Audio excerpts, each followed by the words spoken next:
దేవతలకు రాక్షసులకు యుద్ధం లాంటిది జరిగింది. ఆ సందర్భంలో కొంత శక్తి సంపాదించుకురావడానికి అనుష్టుప్ ఛందస్సు, త్రిష్టుప్ ఛందస్సు ఇటువంటి వాటిని పంపించారు. ముందు పంపిస్తే 16 అక్షరాలు ఉండేటువంటి 18 అక్షరాలు ఉండే అనుష్టుప్ ఛందస్సులో 2 అక్షరాలు కూలిపోయి వచ్చింది. దానివల్ల సాధ్యం చేసుకోవడం కాలేదు. తర్వాత ఇంకో అనుష్టుప్ ఛందస్సు, త్రిష్టుప్ ఛందస్సును పంపించారు. అది కూడా 2 అక్షరాలు పోగొట్టుకొని వచ్చింది. తర్వాత గాయత్రి పంపించారు. గాయత్రి ఛందస్సును పంపిస్తే ఆమె వెళ్ళి విజయం చేసుకొని వీళ్ళిద్దరూ పోగొట్టుకున్న 4 అక్షరాలను కూడా కలుపుకొని 24 అక్షరాలతో వచ్చింది గాయత్రి. ఇది సాక్షాత్తు వేదంలో చెప్పినటువంటి ఉపాఖ్యానం. అందువల్ల గాయత్రికి మిగతా వాటికన్నా ఎక్కువ శక్తి కలది అని మనకు దీంతో రూఢి అవుతుంది. అటువంటి మహిమాన్వితమైనటువంటిది గాయత్రి. ఇక కామ్య విషయంలో కానీ పరార్థం గురించి కానీ ఆలోచిస్తే గాయత్రి ద్వారా మనం పొందలేనిదంటూ ఏమీ లేదు.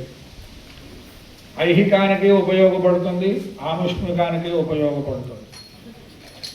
మనకు వేదంలోనే చెప్తారు, రిచ్యత ఇవ వా ఏష ప్రేమ రిచ్యతే యో యాజయతి ప్రతివాగుణాది యాజయత్వా ప్రతిగృహ్య వా అనశ్నంత్రిస్వాధ్యాయం వేదమధీయేత త్రిరాత్రం వా సావిత్రీం గాయత్రీమన్వాతిరేచయతి వరో దక్షిణావరేణైవ వరగృస్పృణోధ్యాత్మా హి వరః అని స్వాధ్యాయ బ్రాహ్మణం అనేటువంటి పదంలో మానవుడు ఎప్పుడైనా పొరపాటున అయాజ్యయాజనం చేయిస్తే, అంటే అనర్హత గల వాళ్ళ చేత యజ్ఞయాగాది క్రతువులు చేయించిన లేక తాను అనర్హుడై ఉండి సత్కర్మలు ఆచరించిన దానివల్ల వచ్చేటువంటి దోషం పోవాలి అంటే ఒక్కటే మార్గం అయ్యా అంది వేద.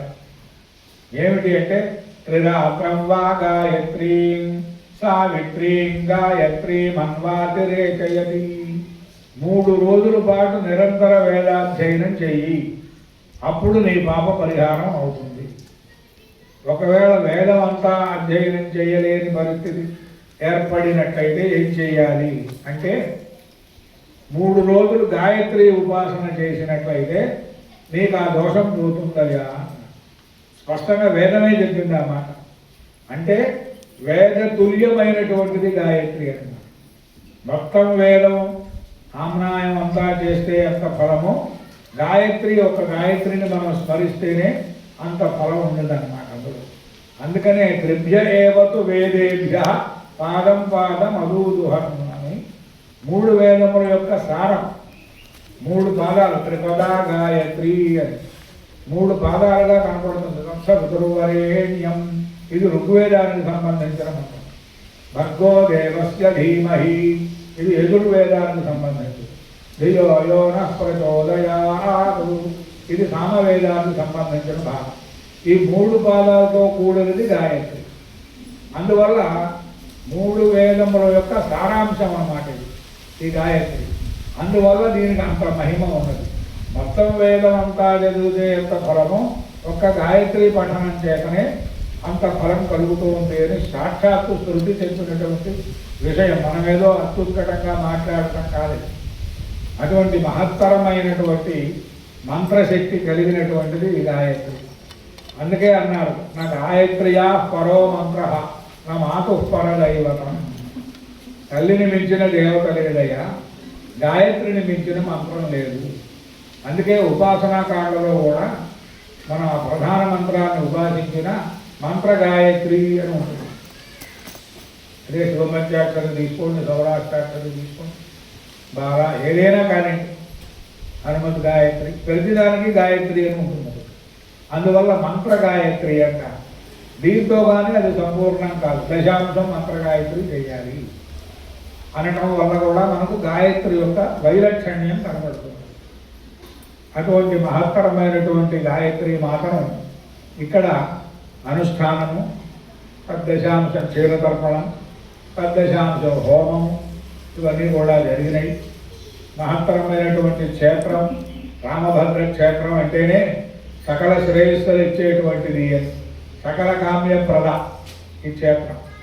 అటువంటి క్షేత్రంలో ఆ రామభద్రుడి యొక్క సమక్షంలో ఇటువంటి పండితులందరూ కూడా కలిసి వేదోక్తమైన విధానంతో మా శిష్యుడు చిరంజీవి అనిపెద్ది నరేష్ శర్మ శ్రద్ధాభక్తులతో ఆడంబరాలకు పోకుండా, శ్రద్ధాభక్తులు లోపించకుండా సక్రమంగా ప్రశాస్త్రీయంగా ఈ కార్యక్రమాన్ని నిర్వహించడం చాలా ముదావహం. పెద్దలందరూ రావడం దీనికి ఆమోదముద్ర వేసినట్టు. కాబట్టి ఇందులో పాల్గొన్నటువంటి ఋత్వికులు, యజమానులు, ప్రోత్సాహకులు, భక్తులు అందరికీ కూడా ఆ గాయత్రి మాత దివ్యానుగ్రహం చేత సకల శ్రేయస్సులు, ఐహిక ఆముష్మికములు రెండూ కూడా సిద్ధించి సకల శ్రేయస్సులు పొందుదురుగా కానీ ఆశీర్వదించారు.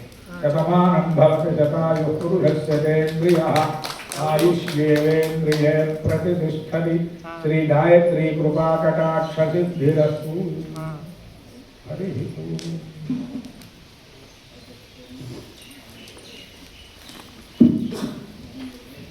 గారికి సభకు చేసినటువంటి పెద్దలకు సభలకు అందరూ కూడా నమస్కృతులు.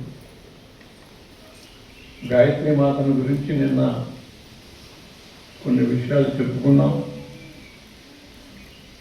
మరోమారు మాకు అవకాశం ఇచ్చారు కాబట్టి జీవితానికి సంబంధించిన ఒక్క మాట, ఒక్క విషయం మీకు చెప్పి నేను సెలవు తీసుకుంటాను.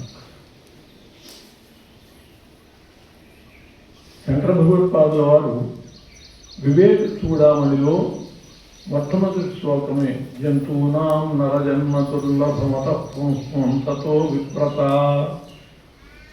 అని మొదలుపెట్టి చెప్పారండి. మనుష్య జన్మ ప్రాణికోటిలో చాలా దుర్లభంగా వచ్చేటటువంటిది. అటువంటి మనుష్య జన్మ మనకి లభించింది. ఈ మనుష్య జన్మని సద్వినియోగం చేసుకోకపోతే అంతకంటే దురదృష్టం మరొకటి లేదండి. ఒక్క మాట మనం ఆలోచిద్దాం. మన కళ్ళ ముందు అనేక ప్రాణులు ఉన్నాయి. దొడ్లో గుడ్లు ఉన్నాయి, వాకిట్లో కుక్కలు, పిల్లులు, అనేక రకాల జీవరాశులు, దోమలు, ఈగలు, ఇవన్నీ కూడా ప్రాణులే. మనము ప్రాణులమే. కాబట్టి ప్రాణి అనే లెక్కలో అవి మనం కూడా సమానమే. మరైతే మనం ఇలా ఎందుకు పుట్టాము, అవి అలా ఎందుకు పుట్టాయి? ఎప్పుడన్నా ఆలోచించారా? మనం కొన్ని ప్రశ్నలు వేసుకోవాలండి. జీవితంలో మనం కొన్ని ప్రశ్నలు వేసుకుంటేనే జీవితానికి ఒక గమ్యం లభిస్తుంది. మనల్ని మనం ప్రశ్నించుకునే అవకాశమే, ఆత్మపరిశీలన చేసుకునే అవకాశమే మనకు ఉండదు. ఎందుకంటే మన అవయవాలన్నీ కూడా లోపలికేవి పనిచేయవు, అన్నీ బయటికే టీవీలు చూడటానికి, ఇంకో వినటానికి ఏవో పనిచేస్తాయి తప్పితే అంతర్ముఖత మనకి కలగటం లేదు, అవకాశమే కలగటం లేదు. ఒక్క మాట ఎప్పుడున్నా ఇట్లాంటి ప్రశ్నలు మనం వేసుకోవాలి. అవి అలా ఎందుకు పుట్టాయి? నోరు లేని జీవాలు అంటున్నాం వాటిని కదా. నోరు లేని జీవాలంటే తింటున్నాయి కదండి గడ్డి. అంటే గడ్డి తినే నోరు కాదు. నోరు అంటే మాట్లాడగలిగినటువంటిది. దానికి ఆ యోగ్యత లేదు. అందువల్ల వాటిని నోరు లేని జంతువులు అంటున్నాం. అవి అలా ఎందుకు పుట్టాయి? మనం ఇలా ఎందుకు పుట్టాం? చక్కగా 2 కాళ్ళు, 2 చేతులు, బుద్ధి, నోరు, అన్ని అవయవాలతో మనం హాయిగా సుఖంగా జీవిస్తున్నాం. వాటికి ఆ సుఖం లేదు. ఎందుకు ఇలా పుట్టాం మనము? అవి అలా ఎందుకు పుట్టాయి? భగవంతునికి వాటి మీద ఏమైనా ద్వేషమును, మన మీద ఏమైనా ప్రేమ మనల్ని ఇలా పుట్టించడానికి, వాటిని అలా పుట్టించడానికి భగవంతుడికి అట్లాంటిదే ఉండదే. ఆయన నిష్పక్షపాతి. ఆయనకి ఏ పక్షపాతం ఉండదు. ఎవరి మీద ప్రత్యేకమైన ప్రేమలు, ఒకళ్ళ మీద ద్వేషాలు ఉండవు. మరి ఎందుకు పుట్టాము ఇలా? మనం యోగ్యమైన జీవితాన్ని ఎందుకు పొందాము? అవి అలా ఎందుకు దురదృష్టకరమైనటువంటి జీవితాన్ని పొందాయి అని అంటే, ఇలాంటి జీవితాన్ని పొందటానికి కావలసినటువంటి పుణ్యము గత జన్మలో చేసుకున్నాం కాబట్టి మనకి ఈ జన్మ వచ్చింది. వాటికి అటువంటి యోగ్యత లేదు కాబట్టి, ఆ పుణ్యం లేదు కాబట్టి వాటికి అటువంటి జన్మ వచ్చింది. ఇదే కారణం, అంతకంటే లేదు. అయితే జరిగినది అలా ఉన్నది చూద్దాము. ముందుకేమిటి మన పరిస్థితి? వచ్చే జన్మ మనం ఇలా పుడతామా అలా పుడతామా? ఎవరు నిర్ణయించేది? భగవంతుడు అనుకుంటారు. భగవంతుడు కాదండి. వచ్చే జన్మ ఏ జన్మ కావాలో నిర్ణేతనం మనమే. ఈ జ్ఞానం మనకు ఉండాలి. అసలు ముందు మనమే వచ్చే జన్మకి కారకులం, నిర్ణేతలం. ఒక చిన్న సంఘటన చెబుతాను. ఒక ఆఫీసులో నుంచి ఇద్దరు వ్యక్తులు బయటకు వచ్చారండి, క్లర్కులు. వాళ్ళిద్దరూ బయటకు వచ్చి ఇద్దరు కూడా 2 వేరుశనగ పొట్లాలు కొనుక్కున్నారు. ఒక ఆయన తన పొట్లలో ఉన్న వేరుశనగకాయలు ఆ పక్కన ఉన్న కుక్కకి 4 వేశాడు. రెండవ ఆయన అన్నాడు, ఏంటో ఆ కుక్క మీద ప్రేమ పుట్టింది నీకు అన్నాడు. అనేటప్పటికి వీడు అన్నాడు, ఒరే ఇంత అన్యాయంగా నోళ్లు కొట్టి లంచాలు తిని చేస్తున్నాము, వచ్చే జన్మేటు మన కుక్క జన్మేను, అప్పుడు మళ్ళీ ఎవడైనా 4 కాయలు వేస్తాడని వేస్తున్నాను. అంటే వాడు ఏం చేస్తున్నాడో దాని ఫలితంగా వచ్చే జన్మలో ఎలా పుడతాడో కూడా వాడికి తెలుసు. కాబట్టి వచ్చే జన్మకి కారణం ఎవరు? మనమే. మనం చేసేదాన్ని బట్టి ఇంకోటికి చెప్పేటప్పుడు మనకి తెలుస్తుంది ఆ విషయం. ఎవడైనా మనకు అన్యాయం చేస్తుంటే మనం అంటూ ఒరే ఇంతకింత అనుభవిస్తారా, వచ్చే జన్మలో కుక్కై పుట్టి నాకు సేవ చేస్తావా? అదే మనం చేసేటప్పుడు మనకి అది గుర్తు రాదు. అదే మరి ఇంకోటికి మనం అన్యాయం చేసేటప్పుడు ఈ మాట గుర్తుకు రాదు.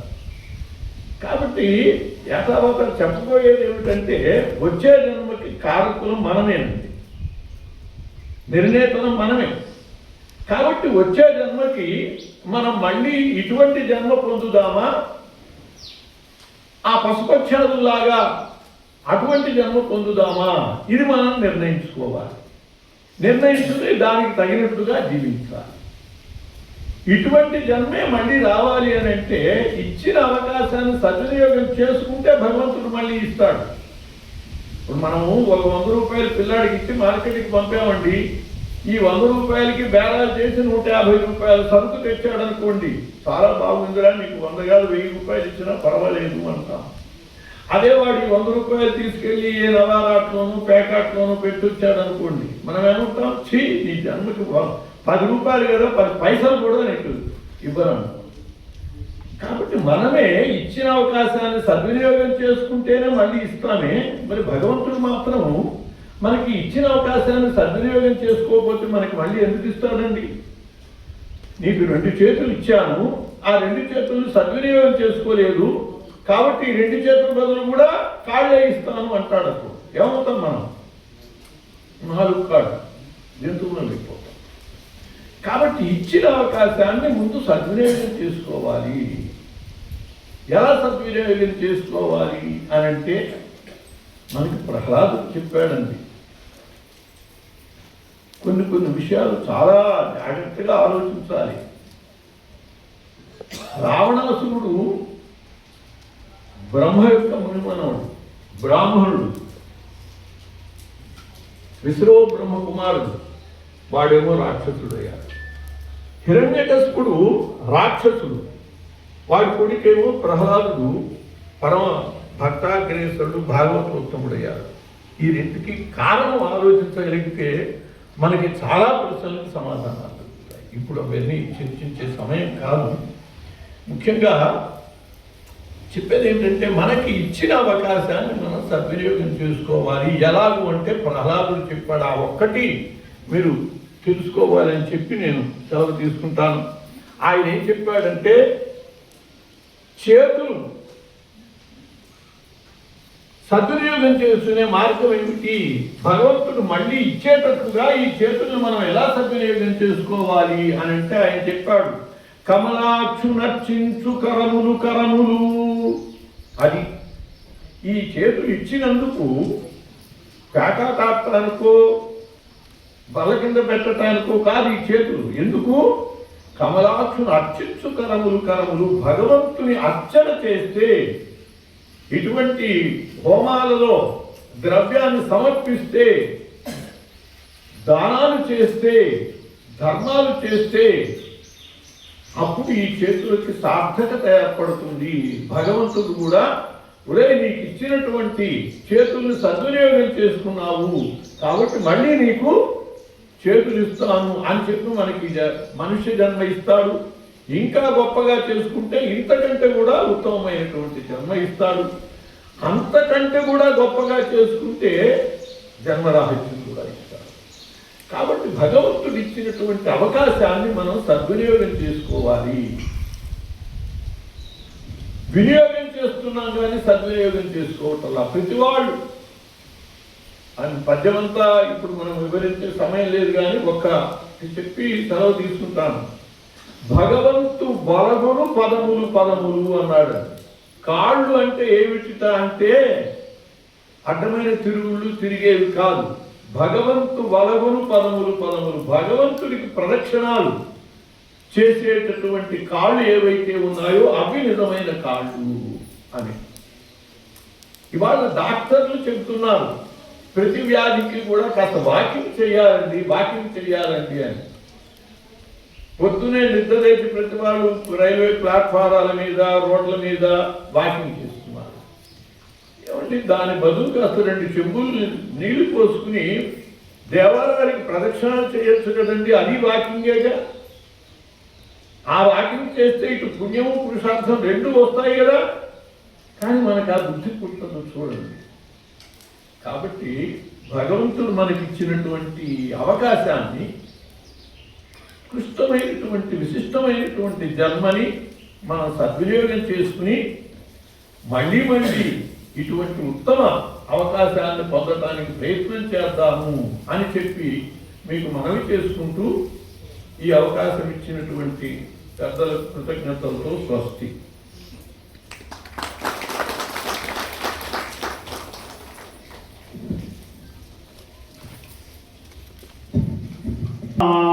భార్గవ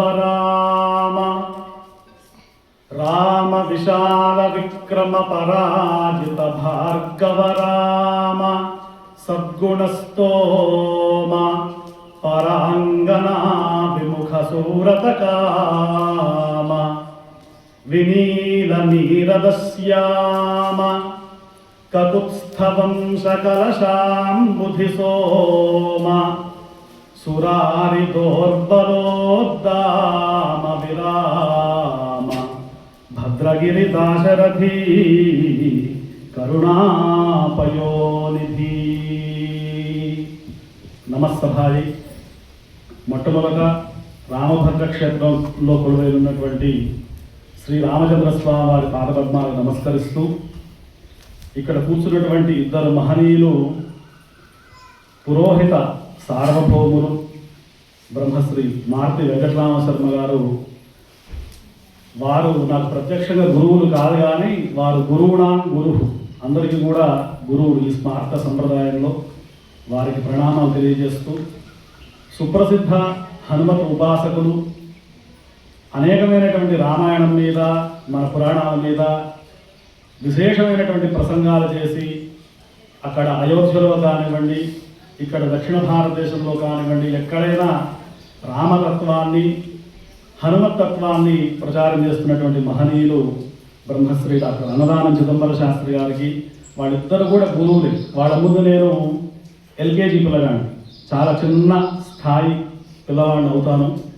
అయితే ఈ క్షేత్రం మన క్షేత్రం కాబట్టి ఈ క్షేత్రానికి ఇక్కడ ఏది జరిగినా కూడా మా సంతోష్ శర్మ గారికి శ్రీనాథ శర్మ మహాదేవ శర్మ ఉండాలి, అన్నయ్యలు ఉండాలని ఆయన కోరుకుంటూ ఉంటాడు.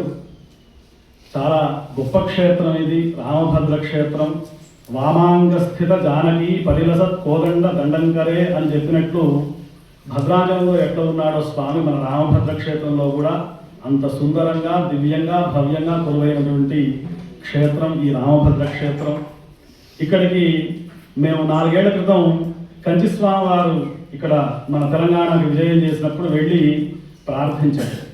ఇట్లా గోశాల మీ కరకమలాల చేత ప్రారంభం చేయాలి అని చెప్పి అంటే స్వామి ఒక 20 నిమిషాలు ఒక 30 నిమిషాలు నేను ఈ ఆంధ్రలే ఇక్కడికి వస్తానయ్యా ఆశీర్వదిస్తానని చెప్పి వచ్చి వారు సాక్షాత్ గర్భాలయంలో రాముడికి చక్కగా పూజ చేసి 4 గంటలు ఇదే క్షేత్రంలో ఉండిపోయినారు స్వామివారు, కంచి స్వామివారు.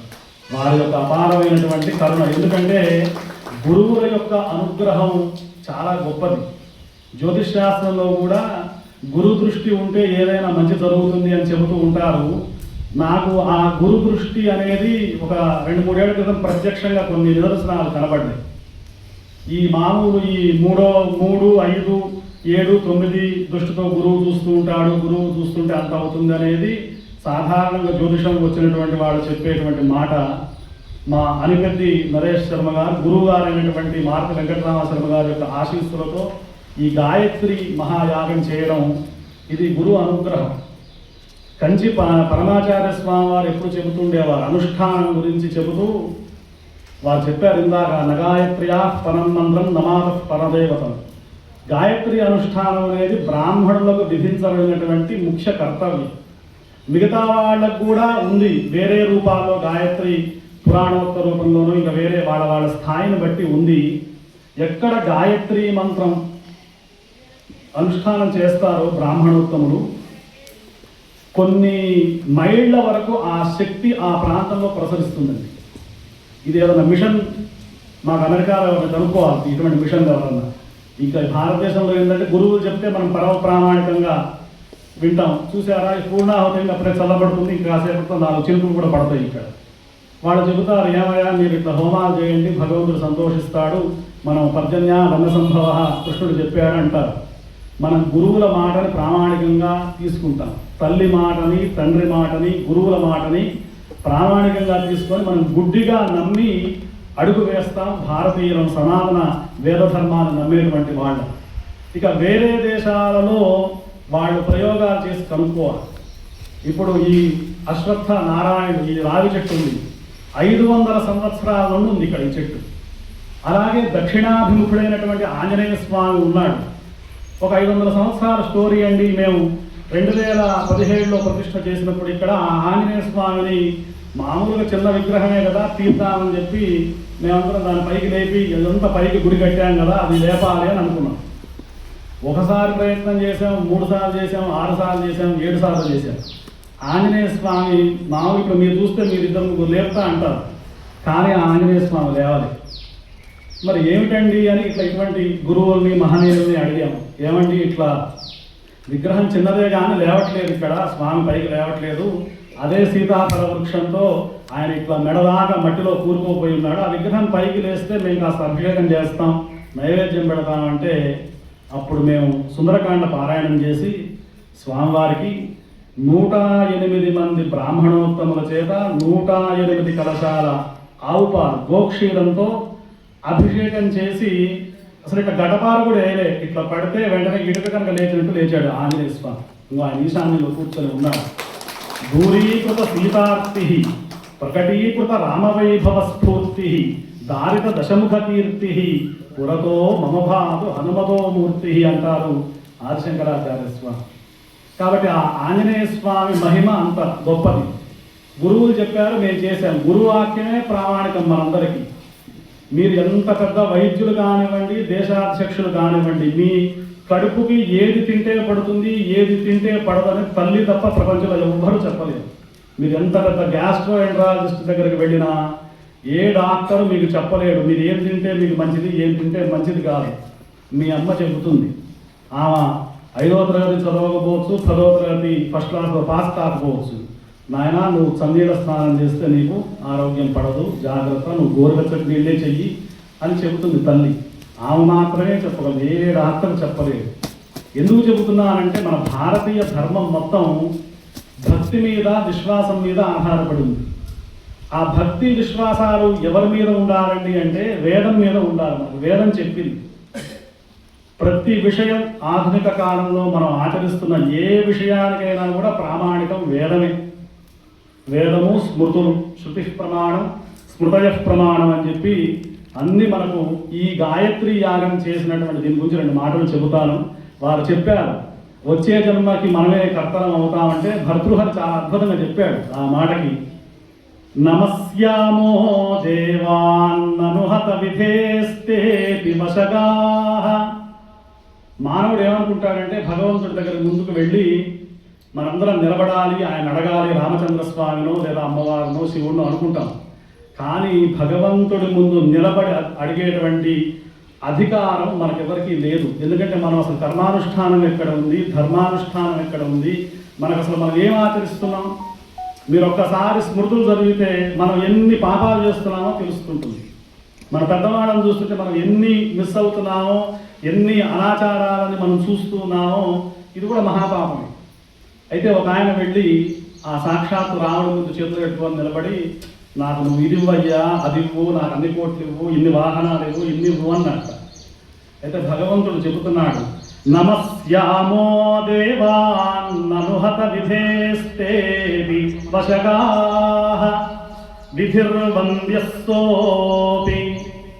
నేను కాదయ్యా, నీ విధికి నువ్వే ప్రభువు. బ్రహ్మదేవుడు ఒక ఆయన ఉన్నాడు, ఆయన రాస్తూ ఉంటాడు జాతకాలు, కాబట్టి ఆయన అడుగుదాము అన్నాడు. ఆయన అడిగారు, విధిర్వంద్యస్తోపి ప్రతినియత కర్మైక ఫలతః.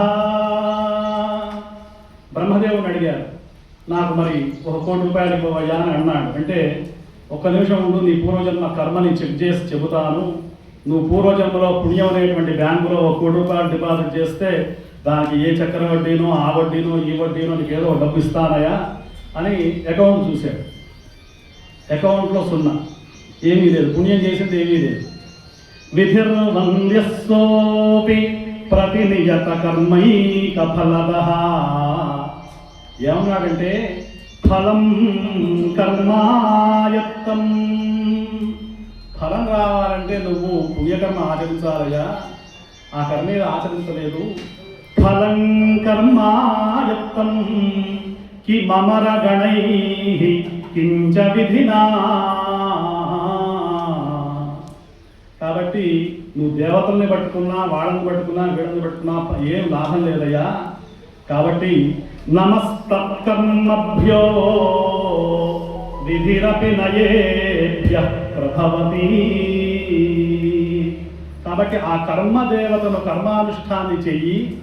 అనుష్ఠానాన్ని కనుక నువ్వు చేస్తే, మనం మానవులు లోకంగా మనం ఎట్లయితే బ్యాంకులో డబ్బులు వేసుకుంటే, ఎట్లయితే ఏటీఎం కార్డో, ఫోన్పేనో, గూగుల్ పేనో కొడితే డబ్బులు ఎట్లా వెళుతున్నాయో, పుణ్యకర్మ చేయండి అని చెప్పారు.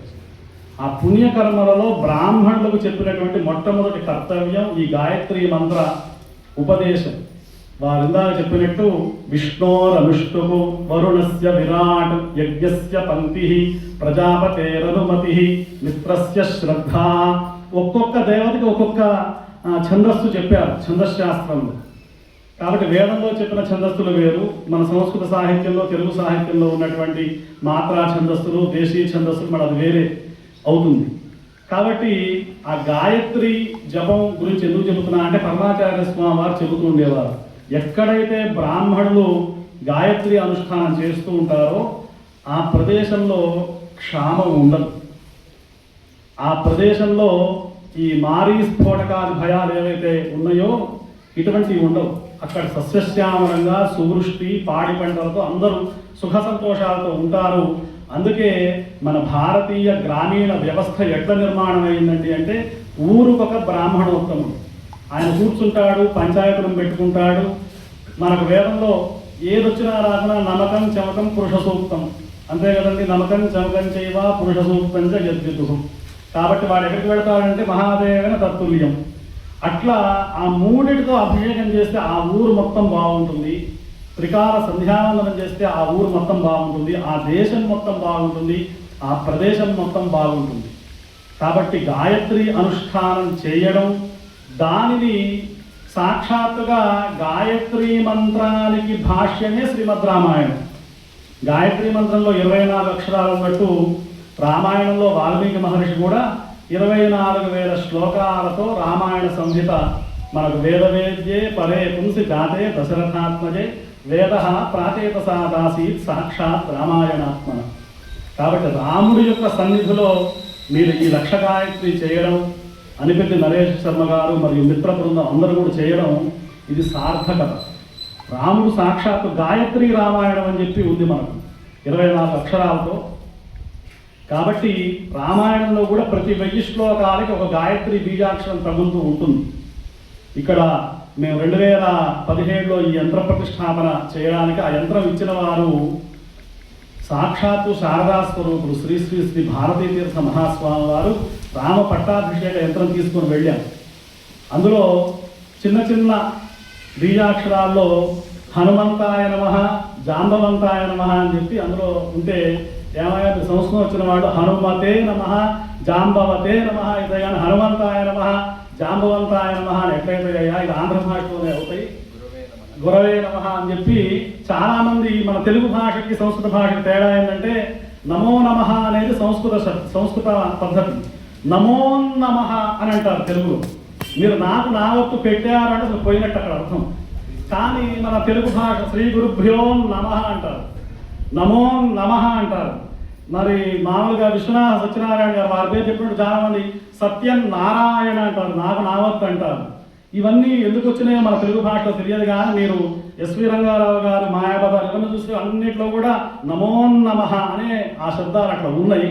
అయితే అది తెలుగు భాష, మన తెలుగు భాష మన మాతృభాష కదా, మనం ఎట్లయినా మాట్లాడుకుంటాం మార్చుకుంటాం. కానీ సంస్కృతజ్ఞులు మీరు ఒకసారి కాశీనో కాశ్మీర్లో పోయి సంస్కృతంలో మాట్లాడినప్పుడు నమో నమః అని అన్నారు అనుకోండి, వాళ్ళు వెంటనే ఇట్లా చూస్తారు, ఈ నమో నమః ఏంద్రా బాబు, ఈ నాకు నావత్తు పెట్టాడు వీడెవడో అనుకుంటారు.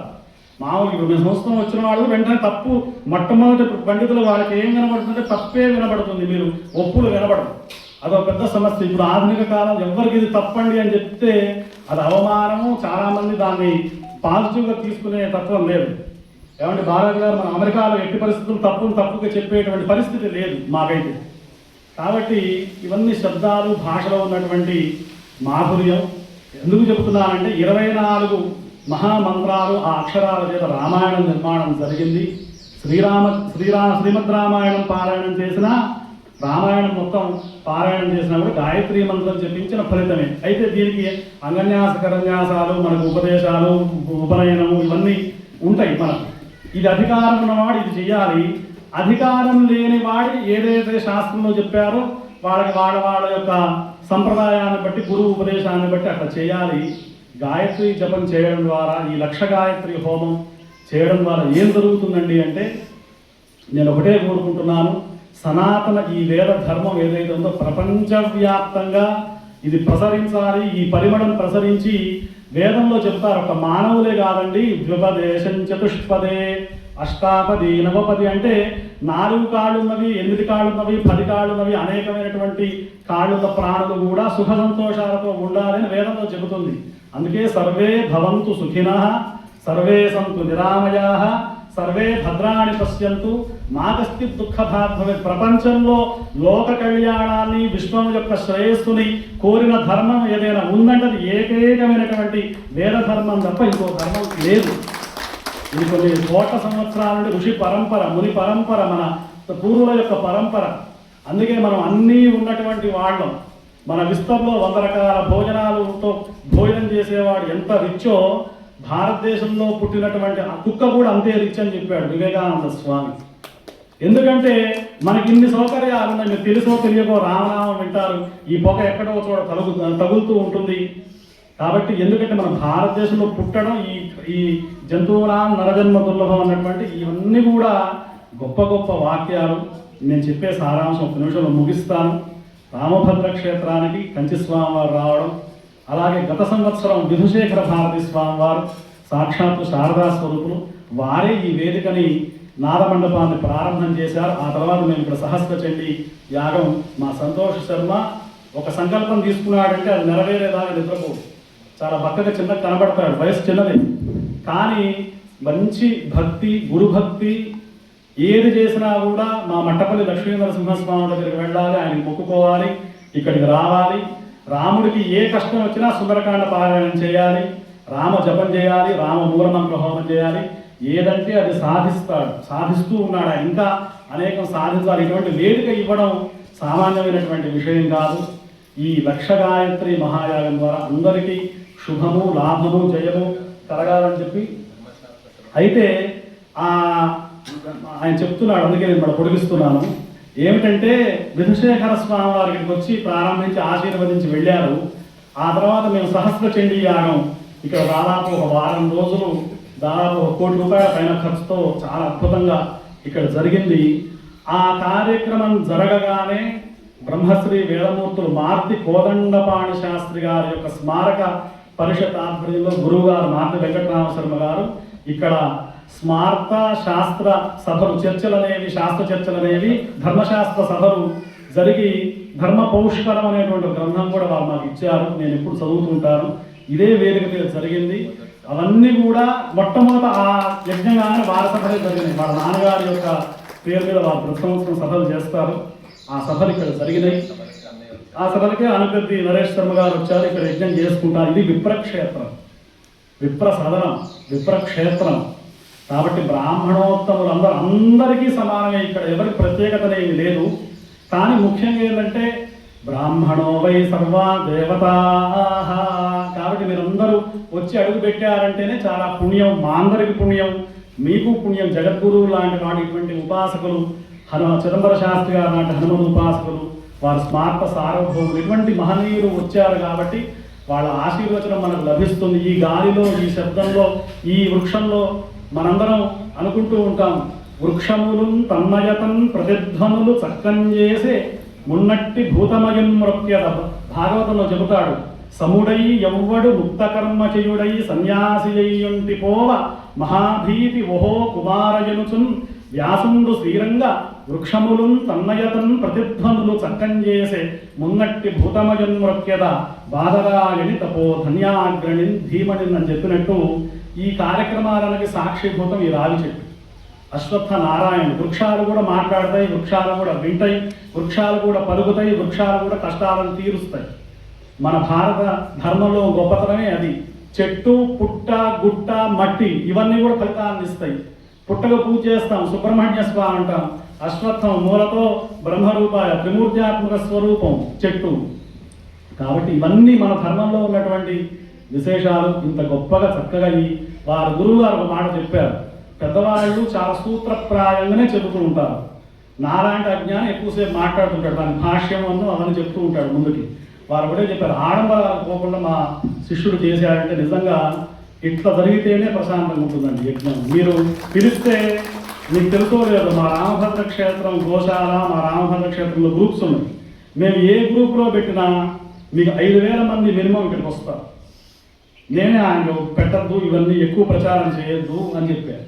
ఎందుకంటే మనం తట్టుకోలేము, మంది ఎక్కువైతే మజ్జిగ పలసనవుతుంది. కాబట్టి ఎవరైతే ఉన్నారో మన గడ్డ పెరుగుతో మీగడతో భోజనం చేయాల్సిన వాళ్ళ మామిడి పండు వేసుకుంది. కాబట్టి మనం అట్లా తిక్కుగానే ఉండాలని చెప్పి మనం చాలా ప్రశాంతంగా జరిగింది యజ్ఞం. ఇంకా అనేక యజ్ఞాలు మీరు రాండి, ఇక్కడ చేసుకోండి. చక్కగా గురువు గారు వారు నిర్వహించారు. చిదంబర శాస్త్రి గారు నిన్న గాయత్రి అమ్మవారి గురించి చాలా గొప్ప విషయాలు చెప్పారు. నేను వద్దాం అనుకున్నాను కానీ రాలేకపోయినా వేరే కారణాల వల్ల. ఎందుకంటే మొన్న వాళ్ళ నాన్నగారు సభ జరిగినప్పుడు నేను ఇక్కడ ఉన్నా, మళ్ళీ అమెరికా వెళ్ళా, మళ్ళీ మొన్ననే వచ్చా. కాబట్టి వాళ్ళు ఇక్కడ రావాలని చెప్పి అనుకున్నా. అందరి మీద కూడా ఇది ఇక్కడ గోశాల ఉందండి, వేద పాఠశాల ఉంది, మీరందరూ కూడా సహకరించండి. మీరు వచ్చి వెళ్ళండి. మిమ్మల్ని మీరు ఎక్కడ హుండీలు ఉండవు, ఎక్కడ మీరు డబ్బులు వేస్తా అంటే ఏమి ఉండవు. ఈ రామభద్ర క్షేత్రంలో ఈయన ఒక్కడే శక్తి, ఈయన వ్యక్తిగా ఈయన శక్తి. మా పండిత సంతోష్ కుమార్ శర్మ గొప్ప భక్తి ఉంది, ఆయన గురు భక్తి ఉంది. వాళ్ళ తల్లిదండ్రులు కానివ్వండి, వాళ్ళ ఫ్యామిలీ మెంబర్స్ కానివ్వండి, అందరూ కూడా డెడికేటెడ్గా చేస్తున్నటువంటి సంస్థ ఇది. కాబట్టి అందరి మీద కూడా ఆ గాయత్రి అమ్మవారి యొక్క అనుగ్రహం మనందరి మీద కూడా ప్రసరించుగాక. స్వస్తి.